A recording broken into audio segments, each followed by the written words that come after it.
We're all quite familiar with the concept now. You place an order online and 24 to 48 hours later, it's on your doorstep. To the average consumer, the process seems pretty simple. But behind the scenes of a shipping giant like UPS, it's anything but simple. We got a rare behind-the-scenes look at the headquarters in Atlanta and the air hub here at Worldport in Louisville, Kentucky. We learned that there's really no end in sight for the company's digital transformation. Gone are the days of waiting weeks to get packages delivered from grandma or our favorite retailer. Our expectations of a quick ship are fueling companies like UPS to invest in and develop new technology to make it all happen. From big data and artificial intelligence to virtual reality and the Internet of Things, logistics companies are harnessing every bit of technology to meet the demands of e-commerce and plan for what's to come. We wanted to know more about what's driving this company's ability to get packages from point A to B with such precision. The command center inside the Super Hub in Atlanta seemed like a good place to start. Wow. This employee, who resembles an air traffic controller of sorts, paces behind a blur of monitors as he catches a weather report out of the corner of his eye. It's his job, and the others in this room, to carefully weigh the daily factors associated with transporting millions of packages. So before automation, you didn't have the opportunity to make changes and make granular changes to the network so you can see how the packages are optimized. Rob Papetti was our tour guide for the day. He described to us how the company's network planning tools, or NPT for short, are changing the game. It's a big data solution that gives a bird's eye view of the volume currently in the network and the peaks and valleys that are expected. So you're looking at everything we're introducing today and everything that's moving through the network at the same time. So whether it's on a train, whether it's in a trailer, whether it's moving in an aircraft, we know what is moving throughout the network, and then we have the addition of the data of everything that's being introduced to the network. Artificial intelligence and machine learning are layered in to optimize the flow. Predictive analysis allows the company to better plan for bottlenecks within the supply chain.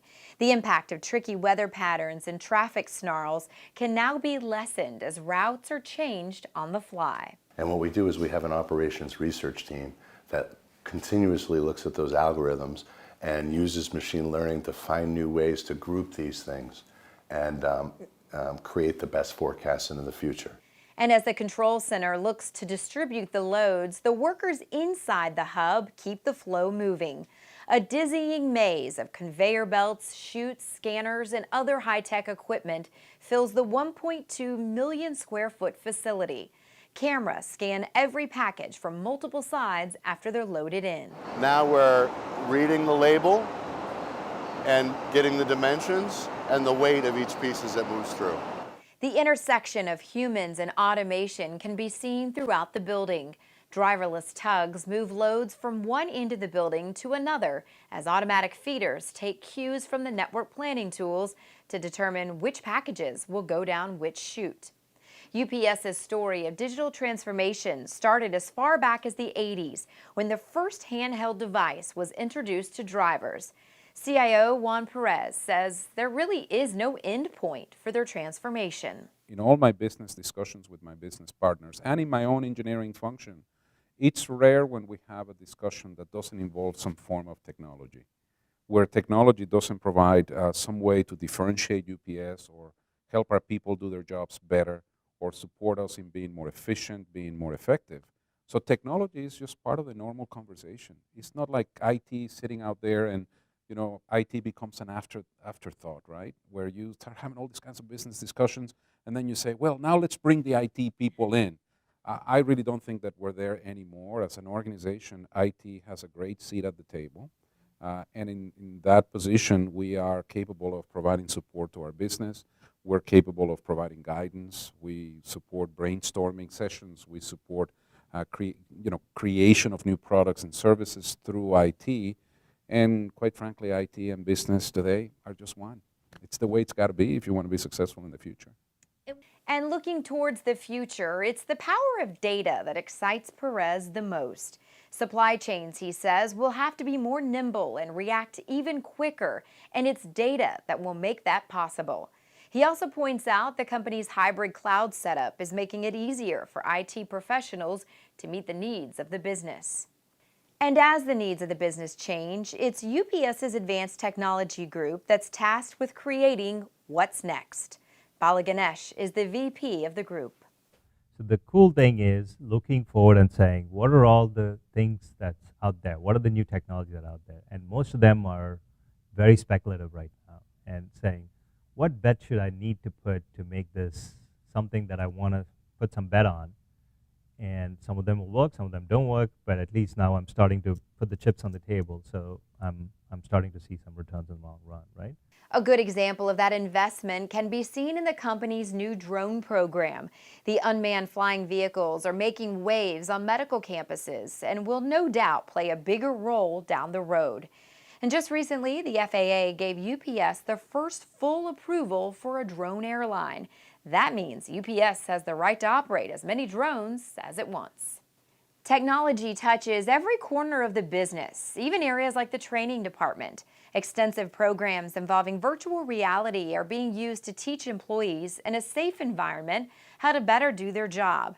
Whether it be the drivers we see crisscrossing our neighborhoods every day or the workers inside the hub, AR and VR are changing the training game. And some technology that's not as obvious to the average person is having a significant impact on the company. IoT devices are being used throughout the UPS network. Over 100,000 smart trailer devices are attached to company assets, producing on average up to 60 million GPS messages alone every week. The ability to track company property so effectively produces a cost and time savings. Mike Allen explains. And we would show, from a legacy perspective, how we manually track the information. The automation now with the intelligent device allows us to evaluate against that to now give us even a better location information about our devices. We look to make sure that we have a very trustworthy GPS information, and when we evaluate that against our legacy systems, we then can create alerts or even reconcile against those systems automatically, and that's where the real advantage does come into play. And while decisions are being made in Atlanta about future projects, the company's fleet of airplanes hums along about 400 miles away at Worldport in Louisville, Kentucky. Worldport is a city in and of itself. 251 heavy jets and another 300 small feeder aircraft fly in and out every day.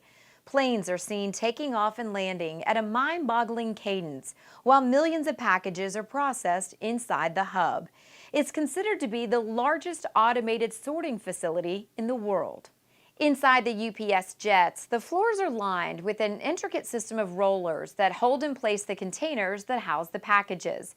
Once those containers are moved inside the hub, a meticulous process of sorting begins.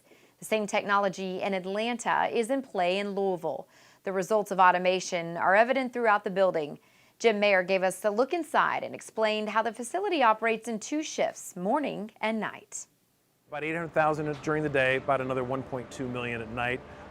It's a lot of packages. It gets even busier at Christmas time.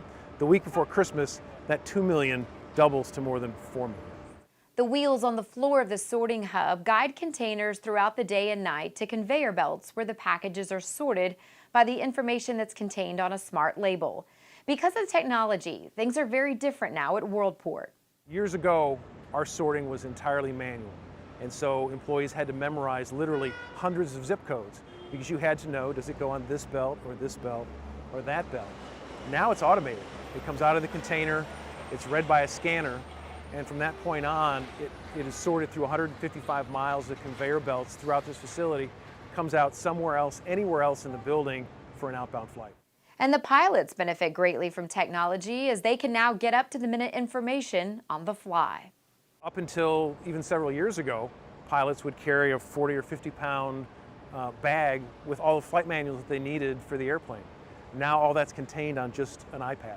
And so, we've taken weight off the airplane, which of course saves fuel. We're helping out with the pilots' backs. It's not quite so heavy. and it's much more efficient and effective because those iPads can be updated practically automatically. Technology moves at a rapid pace, and the logistics industry is in the midst of a technological revolution. More and more tools are being introduced to automate every facet of the supply chain. But the ability to balance what is hype, what is real, and what will sustain a company for years to come is a challenge. But it's one that UPS executives feel confident about tackling. We have, since the early days in which we brought in digital technologies to UPS, we've been in that transformation journey, which, quite frankly, I don't think it's ever going to end. You know, we see it today, by the way, in the way that we're building technologies. The solutions that we're building today are supporting the business today, but they're also being built to support the needs of the future.